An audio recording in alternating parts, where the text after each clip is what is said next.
So I love city builders.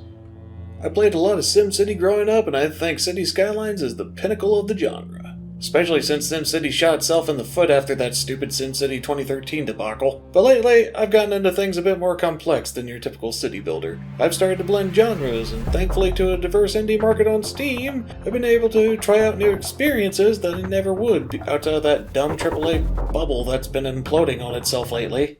Oh, I'm sorry. And I accept accountability. And a new spin on that subject comes from Industries of Titan by Brace Yourself Studios. The people who did two games I never played, Gains of Hyrule and Crypt of the Necrodancer. I'll admit, the idea of a rhythm roguelike sounds fun, if it weren't for the fact that I was burnt out on the hordes of regular roguelikes. But the soundtracks are awesome and done by Danny Baranowsky. Sorry, Danny. Who's also done the soundtrack for Industries of Titan. Also, I think I'll just abbreviate Industries of Titan to EOT to save myself a breath or three. But EOT is a city builder. You start in a universe where you're a crew supposed to go and recolonize Titan or something or other. It's not 100% fleshed out yet, but I should probably mention this as a preview of an early access game. To start off, you're given a small plot of land, and land at a nearby starport. You're surrounded by old desiccated buildings, suggesting that something went horribly wrong to the previous colonizers, and to make do, you have to do one of the most unique things about this game. Build inside. Yes, the ability to build inside with a bunch of little furniture models is already a bit of a game changer to me. With this type of functionality, you can do anything you normally would that you would in the city building part, just on a smaller scale. Granted, this is something you'll mostly be doing during the early game currently, and it will be expanded as it goes on further. You can build things like power generators, fuel collectors, storage, fuel tanks, batteries, habitats, jobs, and conversion pods. Almost anything that you build inside is a smaller version of, say, a whole structure that you'll be building later. It can be more powerful and space-saving, but it will definitely take more resources compared to just building a straight-up dedicated building. The ability to build inside, however, is limited to only your headquarters and certain factories you'll build. But the fact that factories can be an immediate versatile building right away is a great boon to building your city up. They also intend to add production lines to the game, which I assume you might be able to make unique products with, for profit. But we'll see.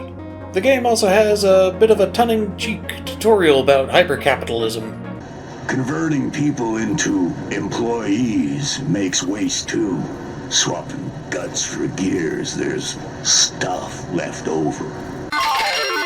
As we go on, we start getting migrants to come to our city for, conversion! Essentially making our own Combine if you've played Half-Life 2. We then build, expand, and eventually have a pretty nice city, at least until the rebels attack. This hasn't quite been expanded yet, but this is going to be a feature with starships you can build to defend and destroy the darn Rebel Alliance. They also have a Zen mode if you want to just chill out and not have to worry about being attacked too. A lot of the buildings have the ability to burrow underground to defend them from a pesky attack. But if you connected buildings, such as made them more powerful by linking a similar building next to each other, those are going to be unable to burrow and at the mercy of your opponents. You can build turrets as a stationary defense, which is definitely useful. They're a bit weak on their own, and some enemy ships can be a bit tanky. But like I said, this is early access, and this feature still hasn't been fully fleshed out yet. As you expand further, you begin to find things like mines, which will practically give you infinite resources, assuming you can live with the toxic cloud they generate while gathering. That brings up how they handle pollution in this game. Citizens are vulnerable to it, except your converted Combine employees, and if pollution gets bad enough, your citizens will die. Thankfully, you can switch off all pollutants in the game, such as turning off smokestacks that burn waste, or having no employees at the mine. This will let the pollution dissipate and let your citizens have a breath of fresh air.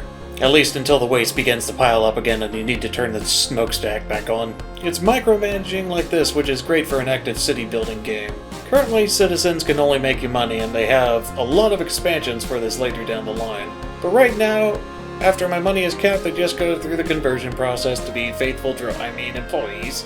Employees do the actual work where they carry materials, build structures, run buildings, and so on. They have no requirements and are literally immune to even the worst pollution. Sort of like a employee. But I feel like that's all I can sum up in the game's current state. It's a very good platform and I'm excited to see where it will be. Just look at all these features they have planned. I'm not sure what their update schedule is like, but I'm happy to sink my teeth even into the unbaked version of this game. Sort of like how you would eat cookie dough. It's good, but not quite in its intended form. Also, don't do that because raw eggs are in it and that can make you very sick. But ultimately, I'm looking forward to this game when it's completed. I love cyberpunk aesthetics, and it's interesting to see a new take on it in a city builder. Anyway, hope you all enjoyed that video. First time doing a preview, and I hope I managed to cover some interesting features for the upcoming Industries of Titan. Like if you liked, and maybe subscribe if you want more reviews, previews, or re-reviews of those darn live service games. Maybe we'll hit 1,000 subs someday. And thank you to all those who have been watching for your support, feedback, and so on. It really means a lot to me that you enjoy the stuff I make. I'm Mr. Bubbles, or Mr. B, and I'm signing out until next time.